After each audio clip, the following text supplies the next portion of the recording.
Capítulo número 4. ¿Cómo se aprende el oficio?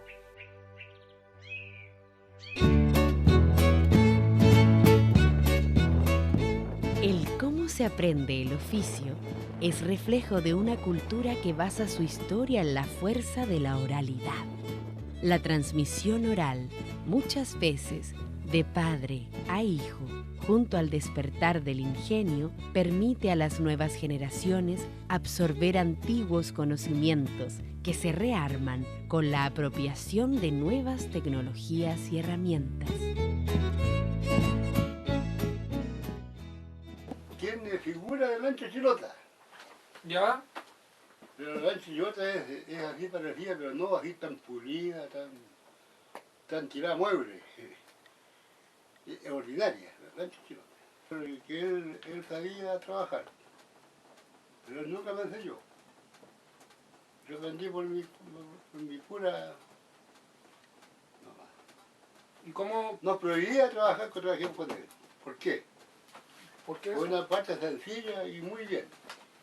Porque el niño siempre siempre trabaja diferente, ¿no? Y puede herirse. Entonces el temor era eso él. Por eso no nos hacía trabajar en la vacación. Porque siempre trabajaba con herramientas bien asentadas. Y el chico usted sabe cómo es el chico, Claro. el niño. Puede pasar un accidente más Claro, el fácilmente. accidente, entonces por eso él allá cuando éramos niños, después que salimos del colegio, pero yo para entonces ya me defendía en trabajo. Ya.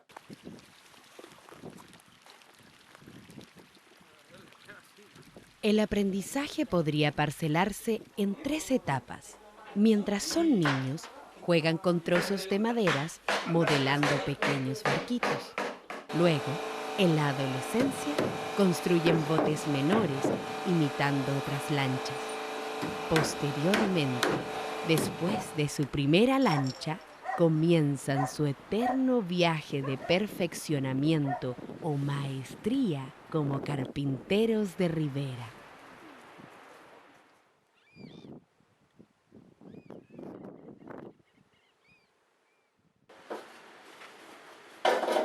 Estaba quemando mi pan.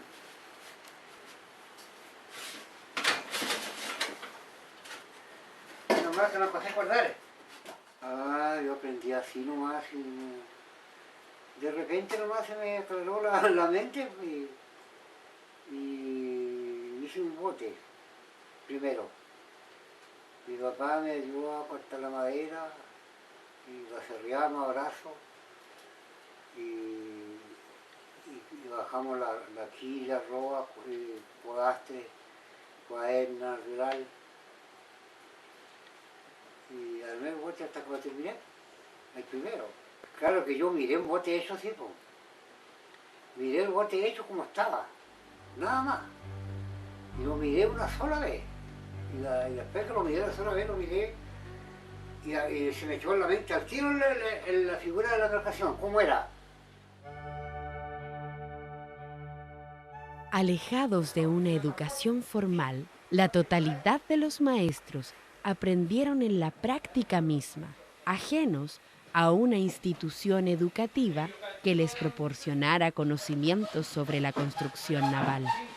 El oficio que hoy ejercen es resultado de vivir cerca de algún astillero o algún familiar que les permitió adquirir las enseñanzas mínimas para armar sus propias embarcaciones. Bueno, el oficio se aprendió mirando, no porque me hayan enseñado a leer. Nadie me tomó las manos para decir esto es así, esto es así. Entonces lo aprendí mirando. Porque yo tuve maestros, yo hice embarcaciones con otros maestros. Ya. Y entonces yo ahí, conforme siga trabajando, yo me iba fijando y cómo trabajaban y así. Entonces y así lo aprendí. Eran escasos los maestros antes, los que sabía y eran medios egoístas, entonces uno no le enseñaban nada mucho para que uno no aprenda, ¿no? Pero yo con mi inteligencia que tuve lo aprendí.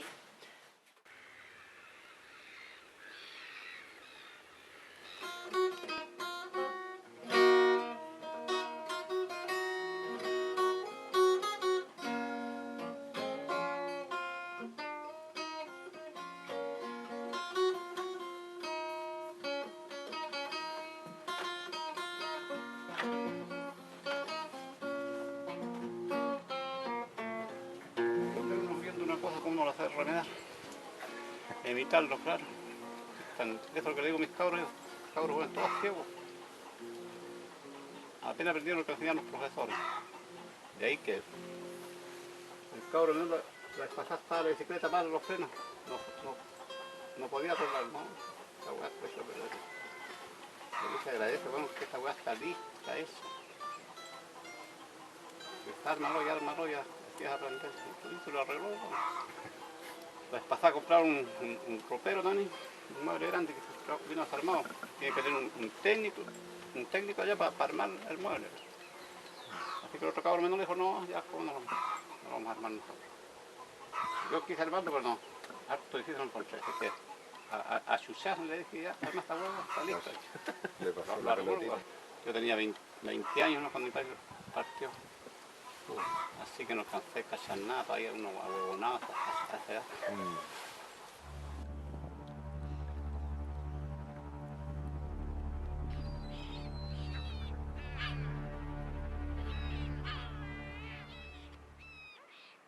Así porque aquí en esos años teníamos que, el que no podía mandar a hacer algo tenía que tratar de hacerlo.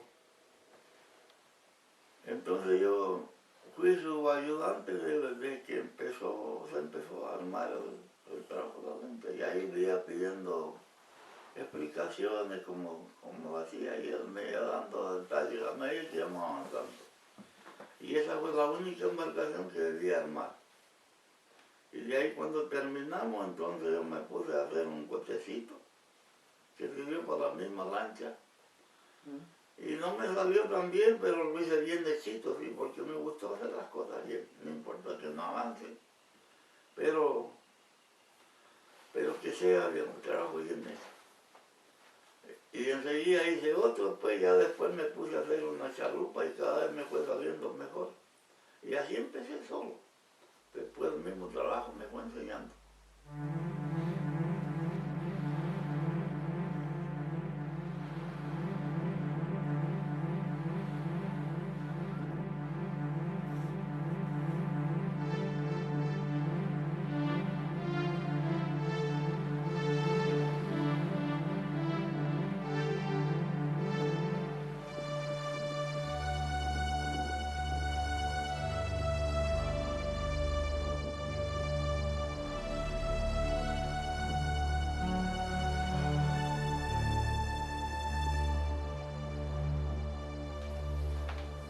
El tema de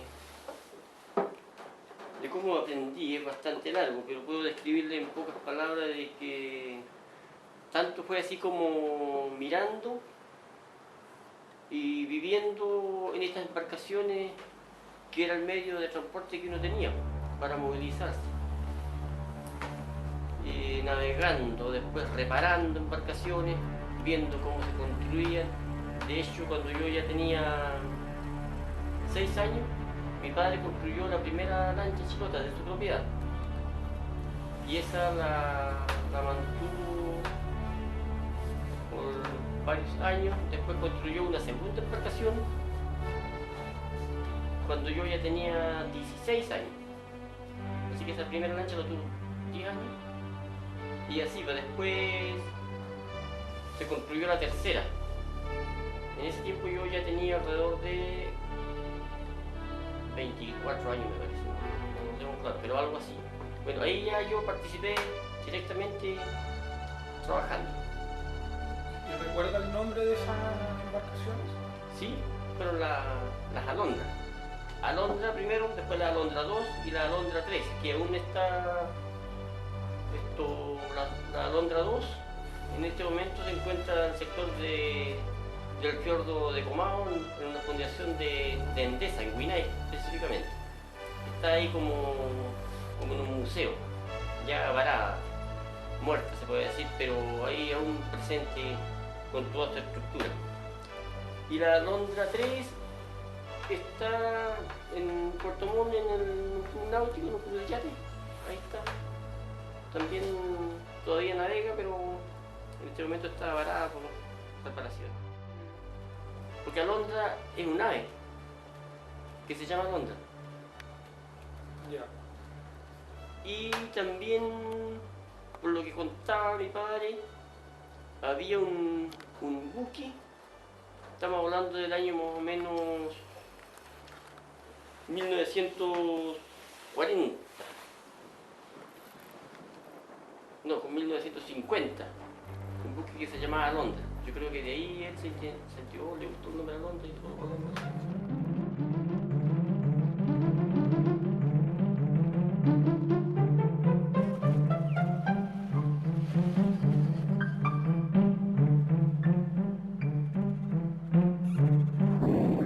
Capítulo número 5. ¿Cuál es el origen cultural de la carpintería de Rivera?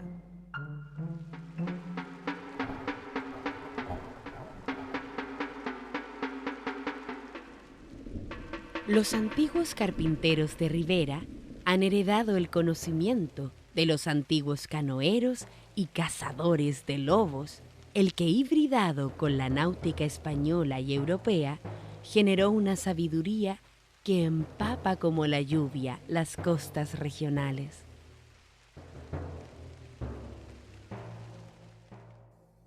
Los antiguos canoeros, chonos y huilliches de Chiloé confeccionaron embarcaciones hechas de tablas cosidas que amarraban unas con otras, las que llamaban dalcas. También ahuecaban grandes troncos dando forma a balsas conocidas como huampus o bongos, usados hasta no mucho tiempo atrás.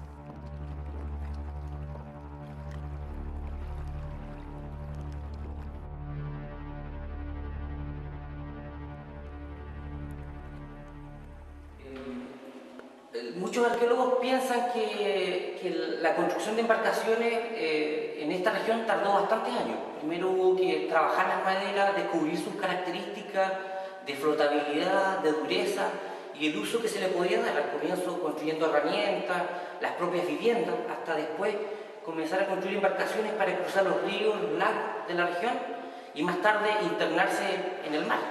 Fue así como se pobló Chiloé y todos los archipiélagos al sur del seno Roncaví, justamente navegando en este tipo de embarcaciones que resultaron ser bastante adecuadas para atravesar golfos y canales como es la realidad de esta zona. Hay muchas descripciones de cómo funcionaban las dalcas por los grupos canoeros que recorrían las playas pescando y mariscando, pero es muy interesante también las crónicas que dejan los europeos de cómo se utilizaban estas embarcaciones para cruzar los lagos. Por ejemplo, en 1620 el capitán Fernández, por ejemplo, cuando cruza y descubre el lago Nahualhuapi, dice que salen de Calbuco en varias embarcaciones, suben por el seno de Loncaví hasta la zona más o menos de Ralún, allí desarman las embarcaciones, las llevan desarmadas, cruzan por la laguna Calbutué, llegan al lago Todos los Santos, que le llamaban en esos años laguna de Quichocaví, allí cosen las embarcaciones a través de estos agujeros, atraviesan el lago hasta la zona de Peulla, desarman las embarcaciones y llevan las tablas al hombro, cruzan la cordillera hasta llegar al lago Nahualhuapi, donde vuelven a coser estas embarcaciones y navegan al punto donde más tarde se fundaría la misión de los jesuitas, donde convivían grupos poyas, puelchi y algunos huillichis que también habían arrancado escapando de la conquista hacia la zona del Nahualhuapi.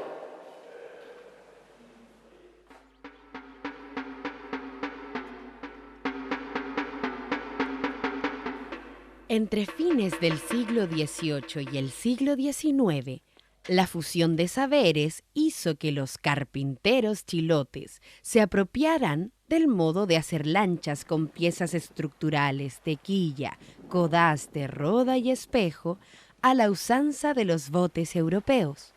El hacer embarcaciones cambió a partir de nuevas tecnologías y las necesidades de mayor carga. Desaparece la dalca y surge la lancha velera o lancha chilota. Es importante señalar que la confección de lanchas veleras no fue una evolución directa de las dalcas. Si existe una conexión, esta no halla su centro ni en la técnica ni en el modelo. Lo que las embarcaciones nuevas obtienen de las dalcas, o el vínculo entre la carpintería de lanchas chilotas y la indígena tiene su encuentro en la transmisión de conocimientos basados en la oralidad, la observación, la imitación y uso de la memoria, elementos heredados de la cultura indígena, siendo la náutica europea un complemento tecnológico para dar forma a un saber mestizo. Cambian los tipos de naves y las tecnologías, pero hacer embarcaciones se sostiene sobre un sistema de aprendizaje tan antiguo como la cultura chilota, apegado a la tradición oral que va manteniéndose de generación en generación, resguardado en la memoria.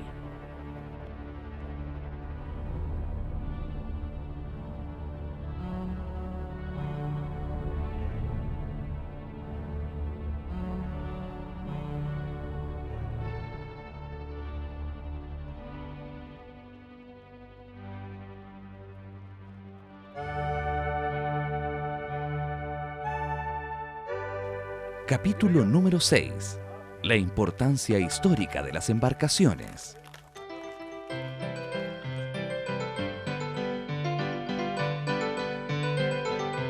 Toda una cultura ha sido construida sobre la madera flotante. Para los poblados costeros fue imprescindible el rol de las embarcaciones indígenas, y las posteriores lanchas veleras permitieron el reconocimiento de tierras y poblamiento, las misiones circulares y las rutas comerciales en busca del alerce, las que originaron ciudades como Puerto Montt.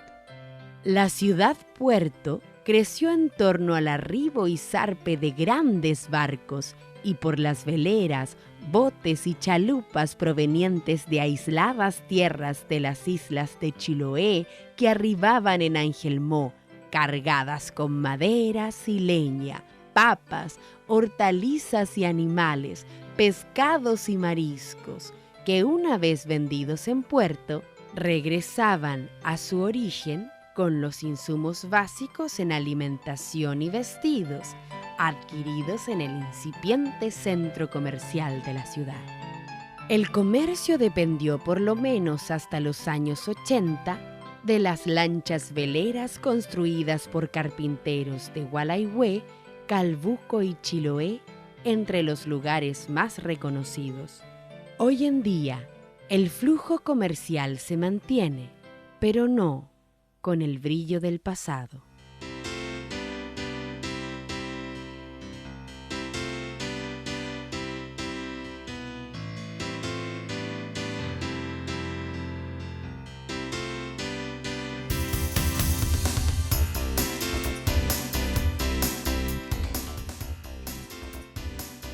Actualmente existe en el borde mar muchas actividades productivas artesanales e industriales.